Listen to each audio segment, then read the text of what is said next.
कृष्ण हरे हरे हरे राम हरे राम राम राम हरे हरे गोविंद बोलो हरि गोपाल बोलो राधा।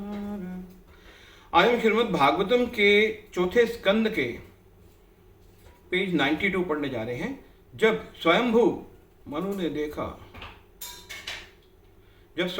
ने देखा कि ध्रुव महाराज अंधाधुंध इतने निष्पाप यक्षों का वध कर रहे हैं, वे वहां आए और कहा, ध्रुव पुत्र ध्रुव, कृपया ये युद्ध रोक दो। अत्यधिक क्रोध नरक का मार्ग ही प्रशस्त करता है। तुमने अपने भाई के प्रति अपने स्नेह का भरपूर परिचय दे दिया है और एक यक्ष के दोष के कारण तुमने असंख्य दोष रहित यक्षों का वध किया है। हमारा वंश धर्म और अधर्म के बीच भेदभाव के लिए जाना जाता है और इसलिए तुम्हें ऐसी अकारण हत्याएं शोभा नहीं देती। तुम भगवान के शुद्ध भक्त हो, तुम्हारा जीवन अन्यों के लिए आदर्श होना चाहिए। इसलिए मुझे आश्चर्य है कि तुम इतना घृणित कार्य कैसे कर सकते हो।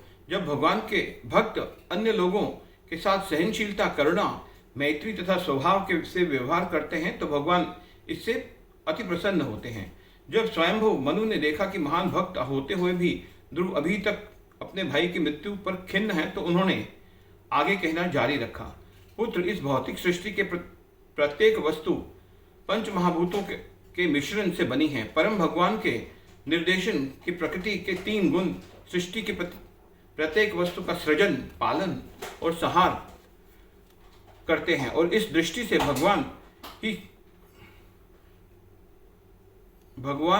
ही सृष्टि के प्रत्येक कार्य का कारण है। वे ही प्रत्येक व्यक्ति का वध करते हैं, क्यों? परंतु चूंकि वे उनके ही कर्मों का फल प्रदान करते हैं, इसलिए उस दृष्टि से वे किसी का वध नहीं भी करते हैं। इस भौतिक जीवन में वे जो सुख दुख भोगते हैं वे हमारे ही कर्मों का फल होता है। प्रिय ध्रुव, ये यक्ष तुम्हारे भाई के वास्तविक हत्यारे नहीं हैं। व्यक्ति का जन्म और उसकी मृत्यु तो नियति द्वारा पूर्व निर्धारित होती है। इसलिए भगवान का चिंतन करो, देखने का प्रयास करो कि मैं और मेरी के भेद बुद्धि मायावी तथा अस्थाई है। ध्रुव, इतने सारे यक्षों का वध करके तुमने शिवजी के भाई कुबेर का मन उद्विग्न कर दिया है। तुम तुरंत प्रेम भरे शब्दों और प्रार्थनाओं से उन्हें शांत करो, जिससे उनका प्रकोप तुम्हारे परिवार को प्रभावित ना करे। उन उपदेशों को सुनकर ध्रुव ने स्वयंभू मनु को प्रणाम किया और तब मनु महाराज एवं ऋषिगण अपने अपने निवास पर लौट आए। जब कुबेर का समाचार मिला कि ध्रुव का क्रोध शांत हो गया है और उन्होंने यक्षों का वध रोक दिया है, कुबेर उनसे मिलने के लिए युद्ध स्थल पर पहुंचे। कुबेर को देखते ही ध्रुव महाराज ने उन्हें प्रणाम किया और यक्षों, किन्नरों तथा चारणों ने उनकी यथोचित पूजा। कुबेर ने ध्रुव से कहा, हे निष्पाप ध्रुव, मुझे यह देखकर अत्यंत प्रसन्नता हो रही है कि अपने दादाजी के आग्रह पर तुमने अपने शत्रुता त्याग दी है। अन्यथा जैसे त्यागना अत्यंत कठिन होता है, वास्तव में ना तो तुम यक्षों का वध किया है और ना ही उन्होंने तुम्हारे भाई का सृजन और संहार का कार्य तो काल के हाथों में है, जो भगवान का ही एक रूप है। तुम मुझसे बिना जिसके कोई भी वरदान मांग सकते हो। चूंकि तुम भगवान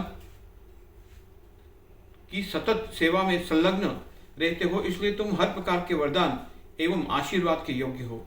ध्रुव ने उत्तर दिया, हे धनपति, मेरी एकमात्र अभिलाषा है कि भगवान के प्रति मेरी श्रद्धा अविचल रहे और मुझे सदैव उनका स्मरण हो। इस प्रकार मैं इस भवसागर को सहजता से पार कर सकूंगा, जिसे अन्यथा पार करना अत्यंत दुसाध्य है।